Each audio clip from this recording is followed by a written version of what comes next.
嗨，大家好，我是坦平叔。今天是2025年3月5号，这一期咱们继续胡聊胡适、胡指、胡威，还有胡一进老师今天这个胡适出现了一个反弹，但是作为金融消费者，恐怕是高兴不起来截至收盘沪指涨0.53%，深指涨0.28%。创业板涨0.01%，今天是上演一个低开高走。为什么低开呢？恐怕大家都知道低开很有可能是受外盘的影响，因为最近这个美股好像走得非常弱已经被特朗普乱棍子把这个美股给打下来了。这个美股好像它这个就是特朗普上台之前就是那个涨幅已经被抹掉了。那受这个影响，胡适低开。那为什么高走呢？高走的原因很简单因为咱们在开会。从这个量能来看大盘成交是1.49万亿，比昨天稍微多了一点，但是我要提醒一下大家，还在1.5万亿以下，就是连续2天成交量在1.5万亿以下。为什么？说明很多资金就是炒那个科技股、炒哪吒2的那批资金已经借着这个大会维稳已经走了。今天大盘资金净流入是负的270亿，也就是说又流出270亿上涨的有4000家，下跌的是1270家。今天这个 A 股再一次呈现这个涨指数跌个股的行情，散户是赚了指数亏了钱。因为今天的反弹主要是这个银行股带动，尾盘好像这个中金和银河又出现异动就是券商股根据这个新浪银行报道银行股震荡走强，招商银行等多股股价创阶段新高。你看成都银行、中信银行涨3%，招商银行、齐鲁银行、上海银行等多只个股股价创阶段新高。所以不能不提醒一下风险现在成交量在1.5万亿以下，实际上是处于一个风险期如果长期在1.5万亿以下，很有可能就本周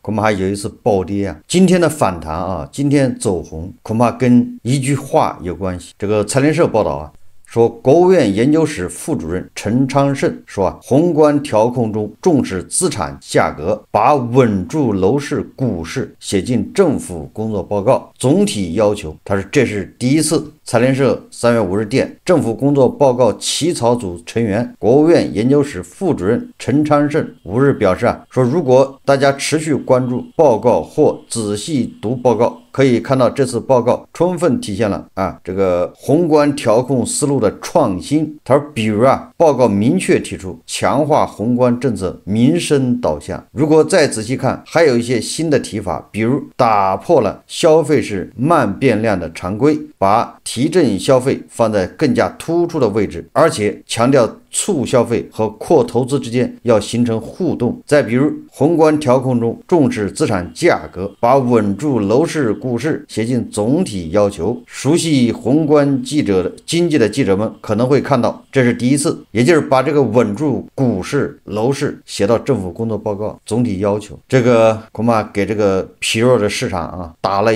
一剂强心针。但是这一剂强心针能管多长时间有待于观察还有强调将政策资源更多投资于人，服务于民生，这些都是宏观政策的一些创新，旨在通过形成经济发展、民生改善的良性循环，在稳增长、稳就业中更好的促进高质量发展。首先一个就是把提振消费放在更加突出的位置，而且就是促消费和扩投资之间形成互动。这个确实如果一味的这个扩投资或者更加重视扩投资，消费上不来那会造成什么？这产能过剩。所以现在加强之间的互动关联，这个说法是这样要不然咱们有很多的无效投资就形成浪费。但是这些都是要求哪年开会都有各种各样的要求，稳住楼市，稳住股市。那言下之意就是不能让股市暴跌，但是也没有希望股市遭到恶炒暴炒。稳，对吧？讲的还是个稳股市和牛市，对吧？这是完全不同的概念。我想什么叫稳呢？股指就在3300点或者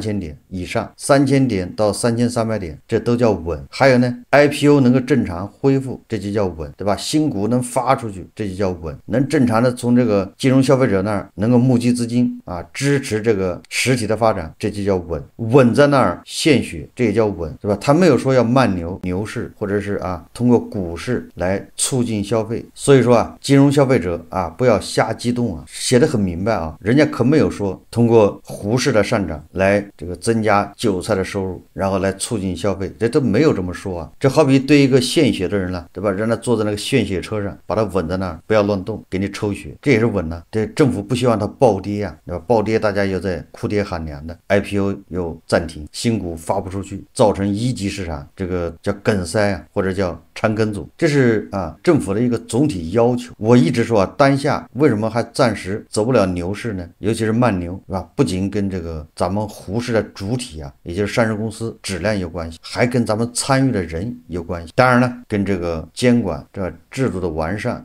有更大的关系，对吧？这三者缺一不可。你比如说这金融消费者为什么有莫大的关系呢？大家可以看这个视频对方讲过讲，对吧？讲过1-2只股票，不好说，你给我抄抄手。妈呀！其实我呢以前在人民广场一直和大家讲我们中国市场基本上未来发展的情况，我坚定不移告诉他，中国这是一定是大牛市，毫无疑问，因为这是我们经济发展的需要，必须要启动大牛市才会迎来经济发展，因为商家码头最重要的是消费，毫无疑问。所以我有幸去年认识我的最尊敬的董事长顾晓彤先生，他是那么的平易近人，能看得起我上海爷叔，这是我和他的缘分。所以呢，我要再次谢谢我的董事长另外呢，具体个股呢，我在这里呢不大好说，容易犯规。那么我可以跟你说句话，所以是，但是我要告诉你，自从梁文峰的 DBC 出来以后，我们后面还会张文峰、李文峰，还会出来更多的阿里巴巴的大模型等等。所以我只能告诉你，投资科技股一定不会错，你将有10倍、20倍的收益，就是2年。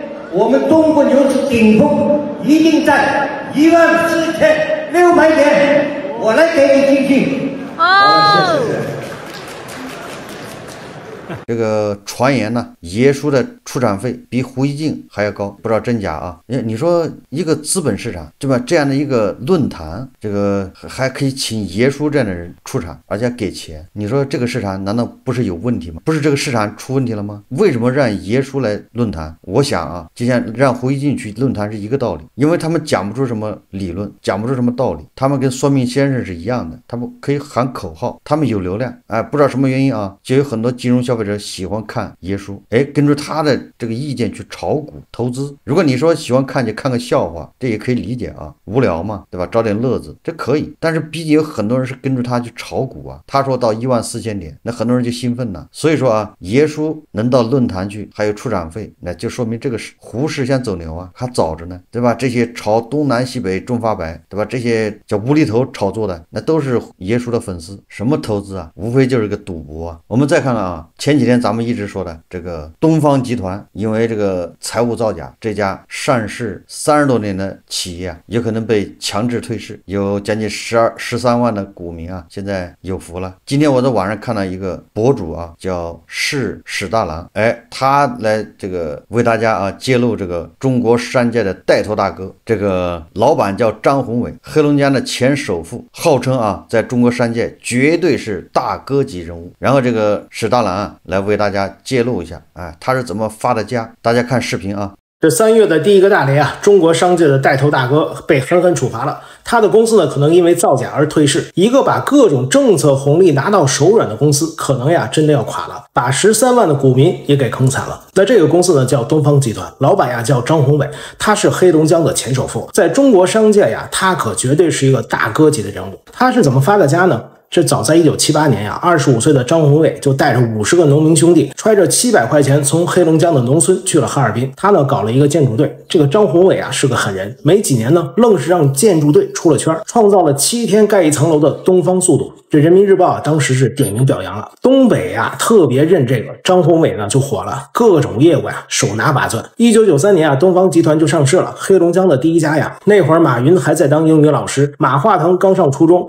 陈东升、郭广昌这些92派呀才刚刚起步。那这时候的张宏伟啊已经搞了3驾马车，除了建筑之外呢，他还搞了金融和港口。没多久啊，他就成了黑龙江的首富，是名副其实的带头大哥呀。按理说呢，他的这些资产呀都是印钞机类型的。结果最近吧，这台机器是疯狂漏油呀。证监会一查呀，有了惊天的大发现。原来这几年呀，这位带头大哥一直在搞财务造假，13万股民平均亏损 57%， 而张老板个人呢，反倒给自己大幅加薪，年薪从3500多万涨到了4200多万。这不就是拼命把公司的资产往自己口袋里装吗？可能啊，他急了，因为啊，再不装到个人名下呀，公司可能就没了。为了这个目的呢，他是用了3个大招。第一招啊，就是空气卖粮。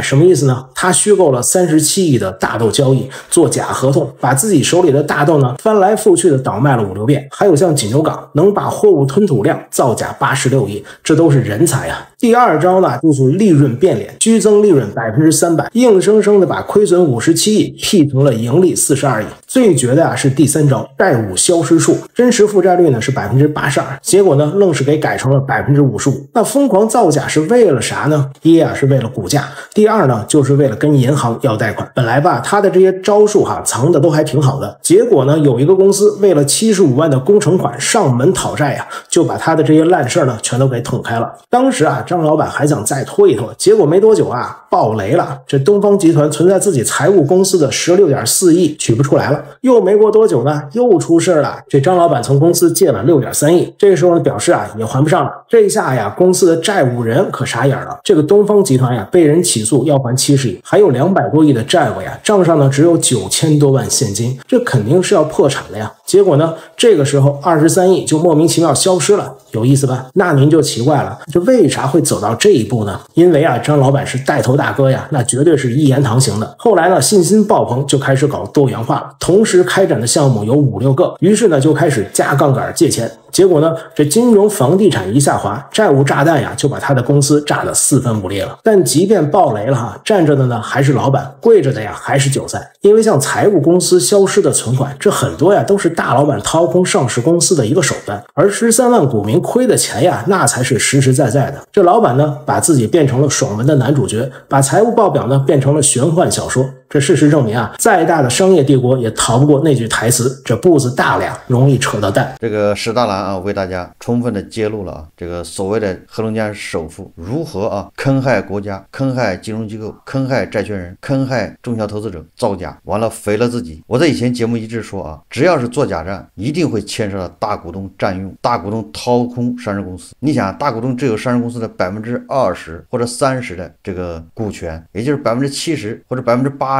是公众股东的，但是大股东也控制这家公司，而大股东自己的公司啊，那是亲儿子，所以他就不停的在这个上市公司掏空资产，掏到自己这个亲儿子这儿，然后把亲儿子的垃圾资产包装，然后再由上市公司去买，增发再去买，这种都属于掏空上市公司的资产。也就是说啊，因为他掏空了，这个上市公司难以为继，对吧？所以他要做假账。当然了，也有这公司啊经营不善，这公司根本干不下去了，这也是原因之一。所以啊，一家在胡适30多年的企业，吸了中国资本市场多少血，对吧？拿了多少金融消费者的钱，就是这么一个货色。我一直说啊，这样的公司有多少啊？5000多家里面有多少家东方集团？他只不过是被查出来了，他这个查出来，保不齐还是有人举报，这无意中啊，也不是监管部门什么有作为，他纯粹就是也是玩过了，被人举报，要么就是分赃不均，被人举报，能把爷叔当做偶像，根据爷叔的指示去炒股，对吧？然后这个市场里你充斥着东方集团这样的公司，你还想走牛市，你这心得有多大呀？我们再看看这个胡锦老师由于长期不发这个股市小作文啊，那看样子他的出场费啊，那很多论坛都不叫他了，因为他没有流量。胡锦老师不发这个胡适的小作文，但是这个上海耶稣可以，这也说明问题啊。就有人还去请这个上海耶稣，但是不请胡锡进，反正都是看笑话，看胡锡进的笑话不是更有滋味吗？结果胡锡进老师他都没有出场的资格了，这个确实也是比较奇怪啊，搞得胡锡进老师只能在这个国际关系上多做文章多写评论。胡锡进老师这2天他终于放过了乌克兰，不再嘲笑泽连斯基不再嘲笑乌克兰，也暂时的也不再为俄爹担心，不再为俄爹洗地了这2天重点是关税大战、贸易大战。胡锡进老师今天发了个微博说特朗普发起了一场决定他自己命运的赌博，而且如果这样赌下去，他取胜的几率将是0。特朗普周二对加拿大、墨西哥和中国加征关税的措施同时生效，此举对他的政治风险会比乌克兰问题更高。中加墨反击的群欧加上欧盟等地随着贸易战扩大的加入，终将击碎特朗普关于关税近乎古怪的执着迷恋，随之而来的是严重后果，终将告诉他关税到底是什么，为什么美国停止使用关税武器已经整整1个世纪。胡信说美国媒体分析，关税似乎是特朗普一生的信仰，他一直将关税视为一种几乎超自然的经济工具。他的民粹主义政治思想包括2大内容，一是痛恨外国移民，二是蛮横地认为外国都在剥削美国，偷走美国的工作和财富。例如过去的总统没有使用关税，特朗普认为他们或者不诚实或者愚蠢，还有可能受到了贿赂。不能不说这个特朗普现在充当起了美国的绝谋人这么一个角色，给人感觉他要动摇美国的根本。确实这个特朗普的这一次这个对全球加关税，连这个一向很少发表意见的巴菲特他都提出批评认为这个关税就是贸易战，就是战争。这个我看那个有报道说巴菲特现在就手上的现金是越来越多，对吧？他这大半年一直在套现，这个你不能不说这个巴菲特恐怕确实有这种就是敏锐的超人的判断力。为什么这么说就是你看他90多岁是不是快100岁了？你说他经历过多少个周期，多少轮，就什么样的起起伏伏他没见过。我举个例子比如说这个李嘉诚为什么在某一个时间点突然，对吧，从大国撤出，开始甩卖资产？大家有没有想过你现在判断，你发现李嘉诚果然远见卓识完美的躲过了咱们这个房地产的什么下洗，然后提前走了。这个恐怕跟他本人